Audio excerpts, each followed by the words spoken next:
ജയറാം ഒരു സൈലന്റ് കില്ലറാണ്. അതായത് വിനയം കാണിച്ചിട്ട് കാര്യങ്ങൾ നേടിയെടുക്കുന്ന, എന്നിട്ട് കൈ കഴുകിയിട്ട് ഒളിച്ചോടുന്ന ഒരു പെരും ദേശാണ്. അതായത് അദ്ദേഹം ഈ ഹസീബിനെ കൊണ്ട് എൻ്റെ മോനിക്ക്, അതായത് എൻ്റെ മോനെ ഒന്ന് റീച്ചാക്കാൻ, എൻ്റെ മോനെ ഒന്ന് സ്റ്റാറാക്കാൻ വേണ്ടിയിട്ട് ബാക്കിയുള്ളവൻ്റെ മുതലിടിച്ചിട്ട് പടം എടുത്തിട്ട് പടം പൊട്ടിക്കഴിഞ്ഞ് അയാൾ ഉണ്ടാക്കിയ മുതലും കാര്യങ്ങളും മൊത്തം നഷ്ടപ്പെടുത്തി അയാൾക്ക് രോഗം വന്ന്, അതായത് സ്ട്രോക്ക് വന്ന്. എന്നിട്ടാകുമ്പോൾ ഫോൺ വിളിച്ചിട്ട് പറയുന്ന ആ ഒരു സംസാരം കേൾക്കണോ? അതൊക്കെ കേട്ടോളൂ.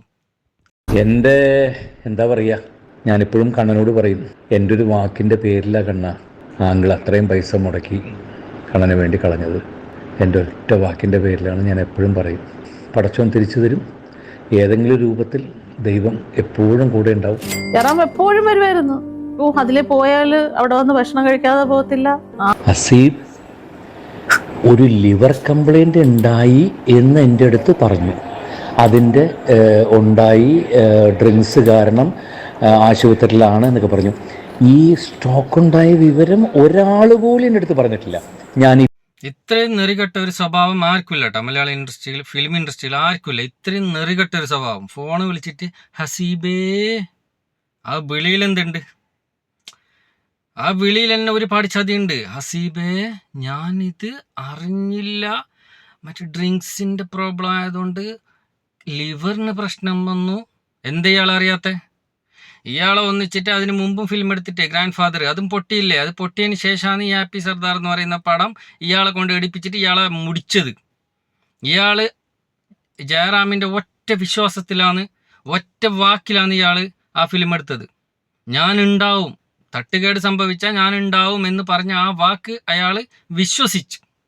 ആ വാക്ക് വിശ്വസിച്ചിട്ട് ഈ ഫിലിം എടുത്തു. ഫിലിം പൊട്ടി, ഇയാൾ രോഗാവസ്ഥയിലേക്കായി. ഇയാൾക്ക് ഒരു ഉറപ്പ് കൊടുത്തിട്ട് സഹായിച്ചൂടെ? അല്ലെങ്കിൽ ഒന്ന് പോയി കണ്ടൂടെ? അറ്റ്ലീസ്റ്റ് കാണാന്ന് പറഞ്ഞിട്ട് ഇതുവരെ കണ്ടില്ല എന്നാ പറയുന്നത്. ഒരു കൊല്ലം മുമ്പുള്ള കഥ കാണാമെന്ന് പറഞ്ഞിട്ട് ഇതുവരെ കണ്ടില്ല. ഇത്രയും നെറികെട്ട ഒരു സ്വഭാവം കാണിക്കാൻ വേറെ ആരുമില്ല. ആ സംസാരവും ആ കാര്യം കാണുമ്പോൾ, ആ വിനയം കാണുമ്പോൾ നമ്മൾ വീണു പോവും. വെറും മനസ്സിൽ വെറും കുഷ്ടാണ്, കീടാണ് മനസ്സ്.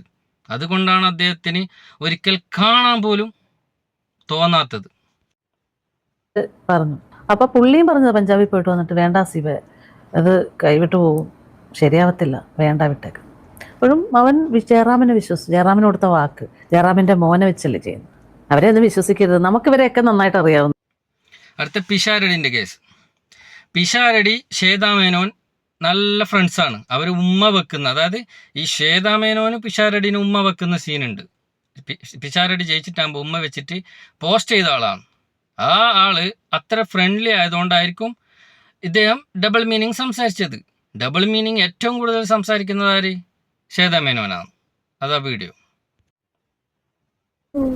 Then I'm very naughty. I have a lot of double meaning talks with my boyfriends, girlfriends. എന്ന് പറഞ്ഞാൽ ഒരു രക്ഷയില്ലാതെ. അല്ല, പക്ഷെ ഞാൻ സത്യമല്ലേ പറയുള്ളൂ. അതാ I have a lot of double meaning talks with my boyfriends. Shweta Menon പറയുന്നത് കേട്ടില്ലേ? അതായത് ഡബിൾ മീനിങ് ഞാൻ സംസാരിക്കുന്നു.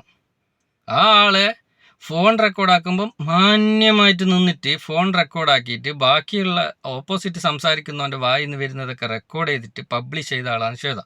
ഒരു ഫ്രണ്ട്ഷിപ്പും ഇങ്ങനെ ചെയ്യില്ല, ഒരാളും ഇങ്ങനെ ചെയ്യില്ല. അതെല്ലാം ചെയ്യണമെങ്കിൽ അതിൻ്റെ ബാക്കിൽ കുറേ കളികളുണ്ട്.